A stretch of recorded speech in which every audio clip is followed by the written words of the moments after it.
যারা আল্লাহকে কামনা করে আর আখেরাত কামনা করে তাদের জন্য নবীর জীবনী, সাহাবায়ে কেরামের জীবনী, নবীদের জীবনীর মধ্যে রয়েছে তাদের জন্য আদর্শ, উত্তম নমুনা রয়েছে।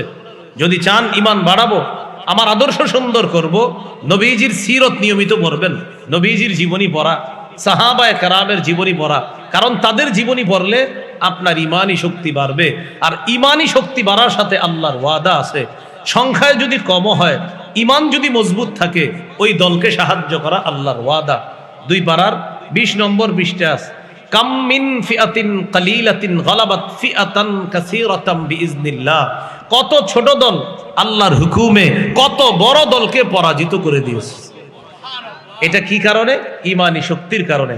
বদরের যুদ্ধের ইতিহাস পড়েন আপনি, 313 জন সৈনিক, 70টা উট, 2টা ঘোড়া, 8টা তরবারি, তাও এরকম দামি তরবারি না, সশস্ত্র 1000 কাফেরের বিরুদ্ধে এই 313 জনকে ইমানি শক্তির কারণে আল্লাহ বিজয় দান করছে।